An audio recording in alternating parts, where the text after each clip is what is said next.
Good morning, everyone. My name is Olukayode Oladeji Alewi. I'm presenting my third capstone project, which is titled Environmental Health Awareness Among South African Residents in the City of Klerksdorp in South Africa. Um, this is a work that is centered on environmental health, which is a branch of public health, as we all know, that is concerned with all the aspects of the natural and built environment that may affect our health as a person. And then environmental health is such a significant subject in the field of public health, among others like epidemiology, biostatistics, human health economics, and others. So, summarily, it's a cross-sectional study, like I said, that was used to assess the level of environmental health awareness and education among Klerksdorp residents in South Africa. And it also evaluates the correlation between this level of awareness and their healthcare consumptions. And then, basically, what I found after this study or research was that there's an unacceptable level of environmental health awareness among the studied population. And then, two, there is also a poor correlation or understanding between the adverse effects associated with environmental health and healthcare consumption among the studied population. Um, we know in public health we have essential roles, which are majorly into three phases: assurance, assessment, and policy development. This study is part of an assessment role in public health, because we do monitor health, we diagnose and investigate. So this is an investigation into how a key subject of public health, which is environmental health, affect people, as in their level of awareness about it, and then how it affects their healthcare consumption. Actually, there was a work done by PAC in 2013, which concludes that the study of disease is really the study of man and his environment, just to buttress the significance of environmental health. And then, if we go through literature, 1 in every 9 deaths globally is as a result of air pollution, which is part of what this research studies. I'll go to the next slide. This slide shows a summary of what we mean by, environmental health hazards. Like, we have industrial smoke, releasing thick fumes of carbon dioxide into the atmosphere and be breathing by every citizens in the city. Look at the traffic congestion as indicated by, the cars. They equally emit, noxious gases, carbon monoxide, carbon dioxide, and all that, which adversely affect our health as well. And in the right bottom side of the screen, you see hazardous waste. A lot of hazardous waste, the way we dispose of our refuse and garbage, toxic substances and all that into our environment do impact our health as well.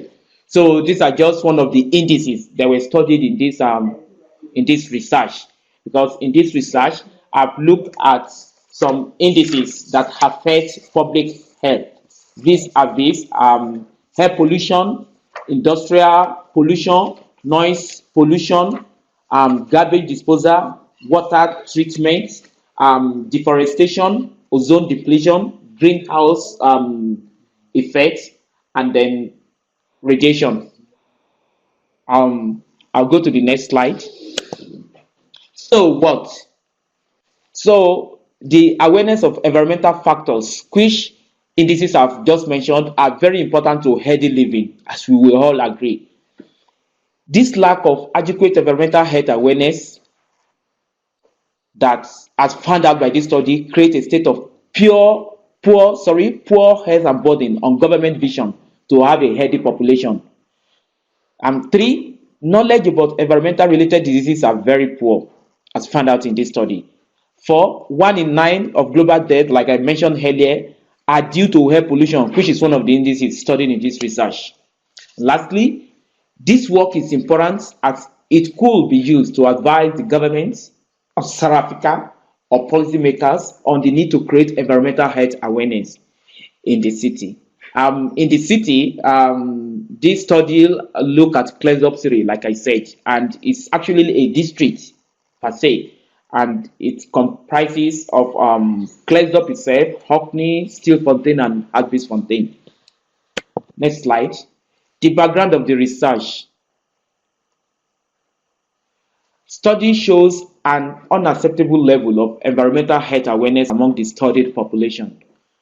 One would have expected a working age of between 20 and 65, which were the chosen population in this study. Their age range were between 20 and 65, to be better informed. According to the indices, knowledge-sex ratio, as shown in the pie charts, the only index that received a fairly good outcome was car pollution, which indicates 34%, followed by garbage treatment. 34% is not even up to 50%, but just relatively, it was the only fairly the only indices that receive a fairly good outcome as regards knowledge about environmental health awareness. Lastly, on the background, knowledge and awareness on water treatment, noise pollution, industrial pollution, deforestation, ozone depletion, greenhouse effect, and radiation were very, very poor, as will be seen later in the slides coming up. I'll move to the next slide. There's also a poor correlation because, like I said, the aim of this study was to assess the level of environmental health awareness among the study population diseases and try to see the correlation between this awareness and the way they consume their healthcare consumption. So the second result found that there's also a poor correlation between environmental health and what diseases it can lead to. For example, we know, okay, if you inhale carbon monoxide or carbon dioxide, it goes into the cardiorespiratory system. It adversely affects our respiratory functions and can actually ultimately lead to fatal outcomes in terms of health and even death. So the result of this study indicates that the level of health promotion is very poor, thereby making the citizens more vulnerable to unhealthy practices. Many do not even know there's an ozone layer because, like I will still talk about it. This is a cross-section study. It's a qualitative descriptive study where I used 35 open and closed-ended questionnaires to get, the opinions of the studied population. Part of the questionnaires ask specific questions about, the environment, about the ozone layer. And many of my respondents did not even know what is ozone layer. The release of chlorofluorocarbons, how it perforates the ozone layer, knowledge were also asked in the questionnaire, and most people do not even know what that is as well, or what I was talking about. So this actually exposed a lot of citizens to unnecessary health hazard because a lot of things like people finish their aerosol insecticides, and sometimes kids play with it, or even adults play with it. Sometimes, they throw the cans out anyhow. They release gases from those cans into the atmosphere, not knowing that these gases can actually perforate the ozone layer. And when that is done, the ultraviolet radiation, which is very, very dangerous from the sun, is reaching through human skin, and that actually causes skin cancer.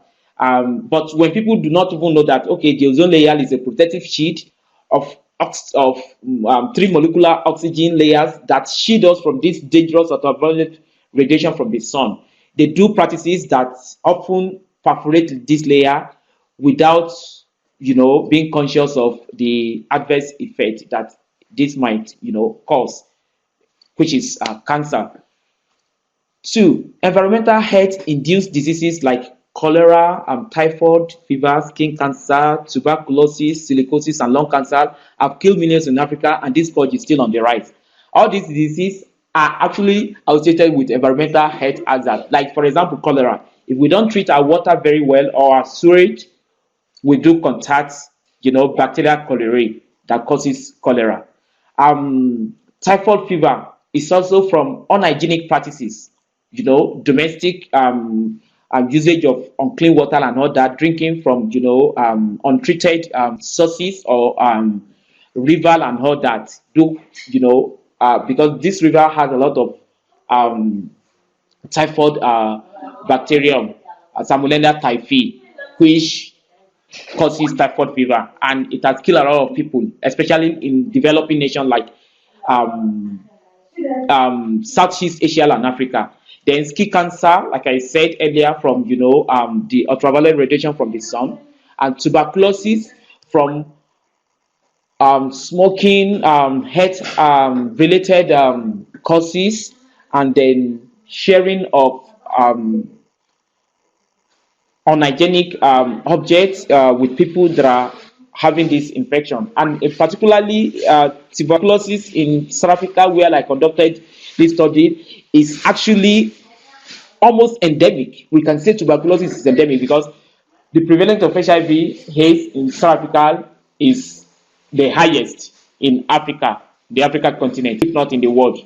And then tuberculosis is one of the opportunistic infections that readily comes with this disease. So it's very prevalent. Silicosis is very, very common among the miners. In Klerksdorp, where this study was done, actually, silicosis is rampant because a high percentage of the residents of this district happens to be a miner, a gold miner, and their major complaint is silicosis among others. Lung cancers as well is rampant when we look at the percentage of the population that do smoke and are exposed to some other toxic substances. So environmental health education is therefore very critical in addressing this issue. Next slide. The method adopted in this study, like I said, is a descriptive cross-sectional study, a qualitative study. It was done in Klerksdorp city. Klerksdorp is a city in northwest province of South Africa. South Africa has gotten 9 provinces. One of the provinces is northwest, and Klerksdorp city is one of the major cities in the province of northwest in South Africa. Besides 100 people, 55 were males, while 45 were females. Data connection analysis were done using a pre-tested, like I mentioned earlier, pre-tested self-administered questionnaire of 35 open and close-ended questions. Like I said, the samples were drawn from Klerksdorp district. It's a city, and we have a district, Coach district. Mr. Ologi, sorry for interruption. You have 2 minutes is left because the presentation is for 15 minutes. No, you have 2 minutes is left. Kindly go to the conclude slide so that we can make it a session interactive. Results, as indicated by this slide, indicate that we only have car pollution and garbage treatment, which is part of the indices studied, receiving proportionately fair outcome. There is poor knowledge about radiation, greenhouse effect, ozone depletion, and deforestation, as indicated. The results, the correlation between this and the healthcare consumption. From this graph, we see that lung disease was the only one that actually received some needed knowledge about the study population. Every other one were just below 25%, which really shows a poor knowledge about environmental related diseases. Distribution, like I said, it was between 20 and 65-year-olds, and with age bracket of 30 to 40 having the largest proportion. Conclusion: there's an urgent need to address the outcome of this study, which indicates a very poor awareness about the environmental menace and health. There's also a need to address environmental diseases.